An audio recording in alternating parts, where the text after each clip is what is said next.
नमस्कार दोस्तों, RC study में आपका स्वागत है। आज हम लोग अध्ययन करेंगे क्लास 9th विज्ञान, जिसमें जो है अध्याय का नाम है हमारे आसपास के पदार्थ। इसमें जो है एनसीईआरटी पुस्तक के जो भी दिए गए प्रश्न हैं उसका हल का अध्ययन करेंगे और जानेंगे इसमें। तो इसमें जो है पहला प्रश्न कि निम्नलिखित तापमानों को सेल्सियस इकाई में परिवर्तित करें, जिसमें जो है पहला जो है ए करके दिया है कि 293 केल्विन, इसे जो है सेल्सियस में परिवर्तित करना है। तो सबसे पहले इसमें फार्मूला होता है के बराबर 273 प्लस सी। अब उसके बाद जो केल्विन में तापमान दिया है वो 293 दिया है, फिर बराबर 273 और फिर सी, यानी सी को सेल्सियस मानते हैं। फिर उसके बाद अब इसे 273 को इस तरफ जब पक्षांतर करेंगे तो यह प्लस से माइनस में हो जाता है। अब उसके बाद इसे जब घटाएंगे 293 में से, यानी 293 में से 273 तो 20 बचेगा। यानी जो है अगर 293 केल्विन को सेल्सियस में जब बदले हैं तो वह 20 डिग्री सेल्सियस आया है। फिर उसी प्रकार बी जो है इसमें 470 केल्विन, यानी 470 केल्विन को इसको सेल्सियस में बदलना है। तो फिर जो है फार्मूला होता है इसका, यानी के बराबर 273 प्लस सी, यानी के को केल्विन कहते हैं और सी को सेल्सियस। दोनों जो होते हैं तापमान के मात्रक होते हैं और एक फ़ारेनहाइट भी होता है। तो अब जो है केल्विन 470 केल्विन है, फिर बराबर 273 और प्लस सी यानी सेल्सियस। अब इसे 273 को इस तरफ लेकर आएंगे, पक्षांतर करेंगे तो यह प्लस से माइनस में हो जाता है। अब उसके बाद 470 में से 273 को जब घटाएंगे तो 197 बचा, यानी इसका मतलब कि जो सेल्सियस में मान है वह 197 डिग्री सेल्सियस आया है। यानी केल्विन में 470 केल्विन का मान 197 डिग्री सेल्सियस होता है। उसी प्रकार इसमें जो है दूसरा प्रश्न, निम्नलिखित तापमानों को केल्विन इकाई में परिवर्तित कीजिए। अब इसमें जो है यह सेल्सियस में दिया है और इसे जो है केल्विन में बनाना है। तो फिर वही फार्मूला जो है लेंगे यहाँ पर कि के बराबर 273 प्लस सी होता है, यह फार्मूला होता है। फिर के बराबर 273 और सेल्सियस में जो मान है वो 25 है, तो सी के जगह 25 लिखेंगे। अब 273 और इसमें 25 यानी जोड़ेंगे तो 298, यानी केल्विन में जो मान आया यानी 25 डिग्री सेल्सियस का केल्विन में मान 298 होता है। उसी प्रकार बी जो है 373 डिग्री सेल्सियस, इसे केल्विन में बदलना है।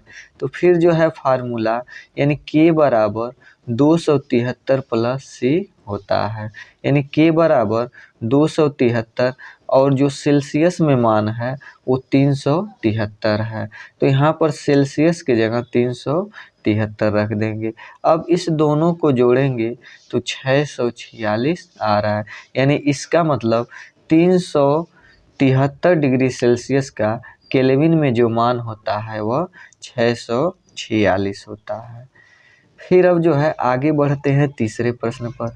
तीसरा प्रश्न जो है कि निम्नलिखित अवलोकनों हेतु कारण लिखें, यानी इसमें जो है ए करके दिया है, यानी तीसरा का ए, नैप्थलीन को रखा रहने देने पर यह समय के साथ कुछ भी ठोस पदार्थ छोड़े बिना अदृश्य हो जाती है। तो नैप्थलीन के बारे में हम लोग जानेंगे कि क्यों यह अदृश्य हो जाता है। तो नैप्थलीन एक ऊर्ध्वपातज है। ऊर्ध्वपातज किसे कहते हैं? तो नैप्थलीन ऊर्ध्वपातन की प्रक्रिया के फलस्वरूप ठोस अवस्था से सीधे गैस अवस्था में बदल जाता है, जिस कारण यह समय के साथ कुछ भी ठोस पदार्थ छोड़े बिना अदृश्य हो जाती है।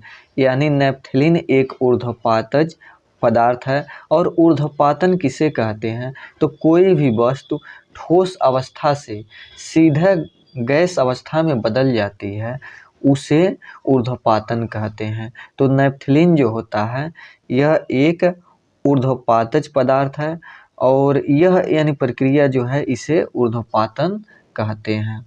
उसी प्रकार जो है इसमें तीसरा का बी है कि हमें इत्र की गंध बहुत दूर तक बैठे हुए भी पहुंच जाती है। ऐसा क्यों होता है?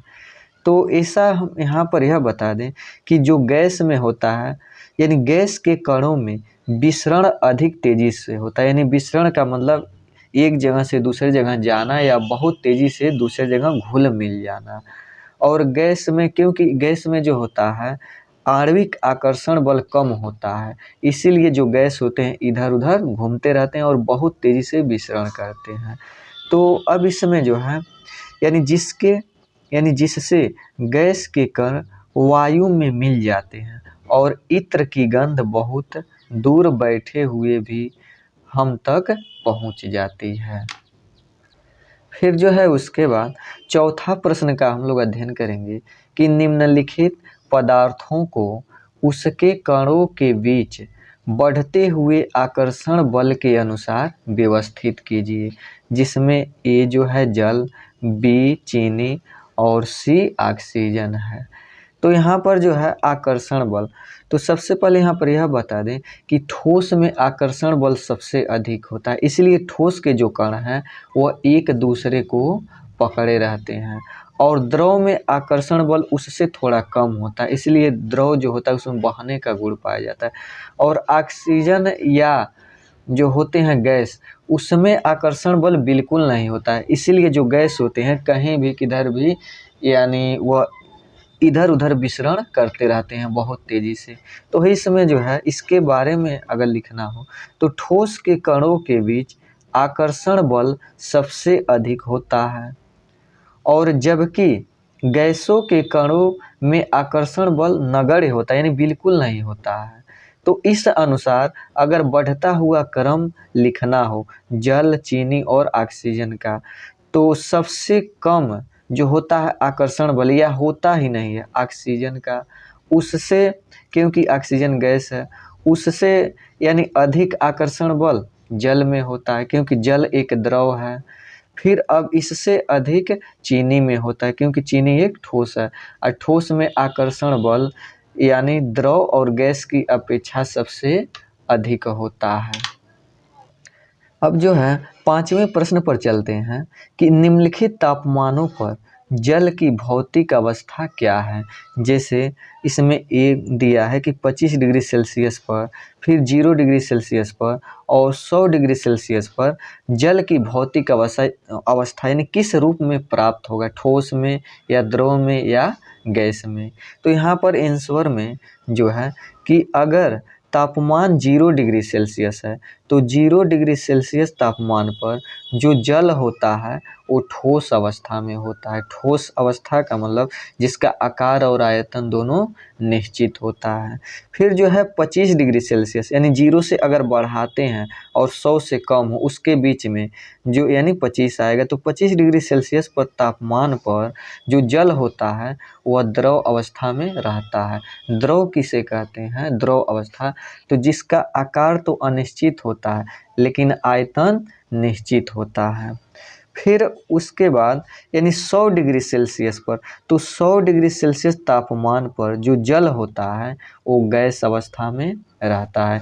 यानी गैस अवस्था में वस्तु का ना तो आकार निश्चित होता है और ना ही तो आयतन निश्चित होता है, दोनों अनिश्चित होते हैं।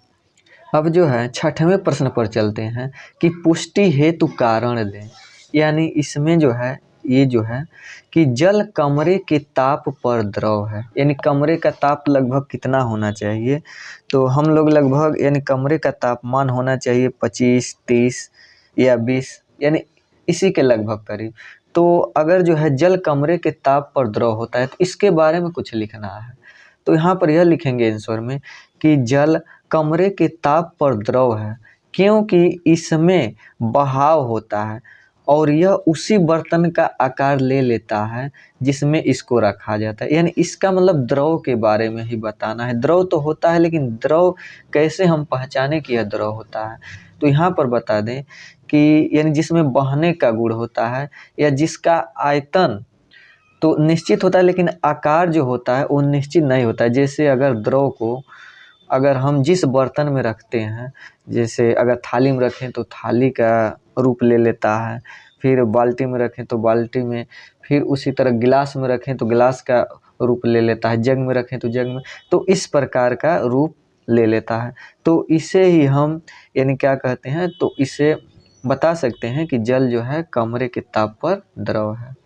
उसी प्रकार इसमें बी जो है अगला दिया है, लोहे की अलमारी कमरे की ताप पर ठोस है। कैसे हम पहचानेंगे कि वह ठोस है? तो सबसे पहले ठोस का परिभाषा क्या होता है, जिसका आकार और आयतन दोनों निश्चित होता है। जैसे यानी आकार का मतलब मेज जो है, मेज एक ठोस है।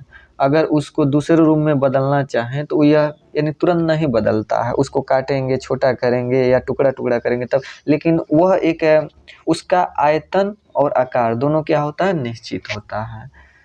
फिर तो इसमें हम क्या लिखेंगे, यानी लोहे की अलमारी कमरे की ताप पर ठोस है, तो आखिर में कैसे जाने कि यह ठोस है? तो इसमें लिखेंगे लोहे की अलमारी कमरे की ताप पर ठोस है क्योंकि इसका आकार एवं आयतन निश्चित होता है और फिर यह दृढ़ होती है, दृढ़ का मतलब कठोर होता है, और इसका घनत्व तो बहुत अधिक होता है, और ठोसों का घनत्व जो होता है वह अधिक होता ही है। अब जो है 8वें प्रश्न पर चलते हैं कि उबलते हुए जल अथवा भाप में से जलने की तीव्रता किस समय अधिक महसूस होती है? तो यहाँ पर बता दें, जैसे उबलता हुआ जल हो और भाप हो, तो अगर हम वहाँ पर हाथ रखते हैं तो किसमें जो होगा अधिक जो होगा यानी जलने की तीव्रता अधिक महसूस होगी। तो अब जो है इसमें कि अगर भाप से जलने की तीव्रता अधिक महसूस होती है क्योंकि भाप के कणों से अधिक मात्रा में गुप्त ऊष्मा निकलती है। और यहाँ पर ऐसे ना समझ में आए, तो अगर जो है उबलता हुआ जल है तो वह द्रव अवस्था में है और भाप जो है वह गैस अवस्था में है। तो अगर द्रव अवस्था में जो होता है गतिज ऊर्जा कम होती है अपेक्षा, यानी किसके अपेक्षा, गैस की अपेक्षा, यानी गैस में जो होती है गतिज ऊर्जा बहुत अधिक होती है। इसी कारण जो भाप से होता है वह जलने की तीव्रता भी बहुत अधिक या बहुत तेज़ी से महसूस होगी। इसी कारण जो होता है कि और गुप्त ऊष्मा बहुत तेज़ी से निकलती है, तो इसलिए हम इसके बारे में इतना लिख सकते हैं। फिर उसके बाद अब इसमें 9वां प्रश्न है, लास्ट प्रश्न है एनसीईआरटी का, और इसमें बताना है कि चित्र दिया है, इसमें चित्र के माध्यम से बताना है, चित्र के माध्यम से कि यहाँ पर निम्नलिखित चित्र के लिए A B C D E तथा एफ की अवस्था परिवर्तन को नामांकित करें। जैसे यहाँ पर यह जो ए है यानी इसका मतलब जो है यह तीर है, यानी ठोस से द्रव में बदलना। तो अगर कोई पदार्थ ठोस से द्रव में बदलता है तो उसे पिघलना कहते हैं। फिर उसी प्रकार बी पर जाते हैं कि अगर कोई पदार्थ द्रव से गैस में बदलता है तो उसे वाष्पीकरण कहते हैं, यानी कोई पदार्थ द्रव से गैस में बदलने को वाष्पीकरण कहते हैं। फिर अब सी है, इसमें यह जो है गैस से, यानी तीर को हम यहाँ पर देखेंगे कि यह गैस से द्रव बन रहा है, तो गैस से द्रव में बनने का मतलब यानी ठंडा होता है और ठंडा को ही संघनन कहते हैं। फिर उसी प्रकार जो डी है, यानी डी जो है यह द्रव से ठोस में बदल रहा है, तो कोई पदार्थ द्रव से ठोस में बदलता है तो उसे जमना कहते हैं। फिर उसके बाद ई जो है, तो यहाँ पर जो है ई इस जगह है, तो यह जो है यानी ठोस से सीधे गैस में।